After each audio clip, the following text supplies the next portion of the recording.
కడపలో అభివృద్ధి శూన్యం. కడపలో అభివృద్ధిని అడ్డుకొని కడపను అన్ని విధాలుగా భ్రష్టు పట్టించిన ఘనత వైఎస్ఆర్సీపీ పార్టీదేనని టీడీపీ జిల్లా అధికార ప్రతినిధి చెన్నంశెట్టి మురళీకృష్ణ మండిపడ్డారు.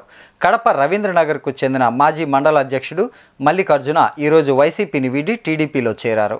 ఆయనతో పాటు స్థానికంగా ఉన్న సుమారు 200 కుటుంబాలు ఈరోజు వైసీపీని వీడి టీడీపీ కండువా కప్పుకున్నారు. పార్టీ జిల్లా నాయకులు రెడ్డెప్పగ, శ్రీనివాసులరెడ్డి ఆధ్వర్యంలో ఈ చేరికలు జరిగాయి. ఈ సందర్భంగా పార్టీ జిల్లా అధికార ప్రతినిధి చెన్నంశెట్టి మురళీకృష్ణ మాట్లాడారు. ఖలీల్ బాషా గారు ఇమీడియట్ గా స్పందించి ఇక్కడ రవీంద్ర ప్రాంతంలో ఉన్న అందరికీ ఇళ్ల పట్టాలు వేయడం జరిగింది, ఇల్లు కట్టేయడం జరిగింది. ఈరోజు మీకు ఏ సమస్య వచ్చినా తెలుగుదేశం పార్టీ పోరాడుతుంది తప్పక ఇక్కడ వైఎస్ఆర్ పార్టీ అధికారంలోకి వచ్చిన అంజద్ బాషా గారు మైనార్టీలకు ఎక్కడైతే ఎన్క్లోజ్మెంట్ లో ఇండ్లు పోతున్నాయో అక్కడ వాళ్ళకి ఇంటి స్థలము ఇండ్లు నిర్మాణం యొక్క వ్యయం కట్టించమంటే డీకేటీలో కట్టుకున్నారని చెప్పి ఎంఆర్ఓను పంపించి దౌర్జన్యంగా ఇల్లు కూల్చిన సంఘటన ఎవరున్నారంటే ఒక కడపలో అంజద్ బాషా గారే. ఎందుకంటే ఆయనకు మళ్ళా మైనార్టీ మినిస్టర్ ఇచ్చారు. మైనార్టీ మినిస్టర్ ఇచ్చిన తర్వాత ఆయన మైనార్టీలకే న్యాయం చేయలేకపోయారు. అదే మేము ఎన్క్లోజ్మెంట్ జరిగేటప్పుడు మేము వైసీపీలో ఉన్నప్పుడు కానీ ప్రశ్నించాము ఎంఆర్ఓ గారి వాళ్ళని. నిరుపేదలైన మైనార్టీ లాంటి వాళ్ళు వాళ్ళకి ఇచ్చింది డీఫారాలు గవర్నమెంటే, కట్టుకునింది ప్లానింగ్ అప్రూవల్తోనే, ఎందుకు మీరు వాళ్లకు డబ్బులు కట్టేవారని చెప్పి పోరాడాను. కానీ డిప్యూటీ సీఎం గారు ముఖ్యమంత్రి గారు గారిని ఎక్కడే కానీ స్పందించలేదు.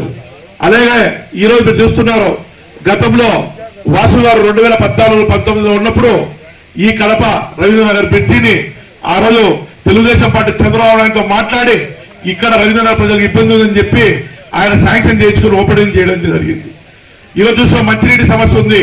ఈ రోజు 2 రోజులకు 3 రోజులకు ఆర్డర్లు మేలుకోవాల్సి వస్తుందంటే ఆ రోజు వాసు గారు ముందు చూపుతో 2014-2019 ఆయన ఇన్ఛార్జ్ ఉన్నప్పుడు సుమారు 250-300 కోట్లు ఈ కడప వాటర్ గిండ్లో ఆనకట్ట జరిగితే ఎప్పటికైనా శాశ్వత నీళ్లు ఉంటాయి కడప ప్రజలకు అని చెప్పి వాసన్న గారు శాంక్షన్ చేయించుకొని వస్తే దానిగా టెండర్ జరిగితే దాన్ని అడ్డుకొని వైసీపీ వాళ్ళు ఇంతవరకు దాన్ని అడ్డుకునేది వాళ్ళే.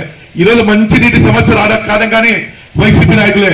ఎందుకంటే ఈ పథకం ఎక్కడైతే అమలైతే చంద్రబాబు నాయుడు గారికి వాసు గారికి పేరు వస్తుందో అని చెప్పి చేశారు. అందుకు మీరు ఆలోచించండి. ఈరోజు మాధవరెడ్డి గారు ఎక్కడికి పోయినా ప్రశ్నిస్తాండ్రు. ఎందుకు ప్రశ్నిస్తాండ్రు? మీకోసం ప్రశ్నిస్తాండ్రు. ఈరోజు రోడ్లు లేవు, కాలువ లేవు, మంచినీటి సమస్య ఎక్కువ ఉంది అని ప్రశ్నిస్తా అంటే ఆమె మీద కానీ కామెంట్ చేస్తాండ్రు. ఒక మహిళని చూడకుండా వేరే వాళ్ళతో తిట్టిస్తాండ్రు. ఇది భావమేమో అడుగుతున్నాం. ఈరోజు చూస్తున్నాం డిప్యూటీ సీఎం సోదరుడు ఏ విధంగా మహిళలను ఎంత దౌర్జన్యంగా మాట్లాడుతున్నారంటే మీరు అందరూ వీడియో చూసే ఉంటారు.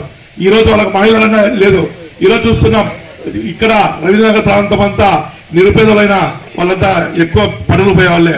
ఈరోజు బ్రాంచీలో 120-130 రూపాయలు ఉన్న బ్రాంచీలను 300 రూపాయలు చేసి వాళ్ళను ఈరోజు తాగుడుపోతులందరినీ పాపం చంపేదానికి ఎంతో మంది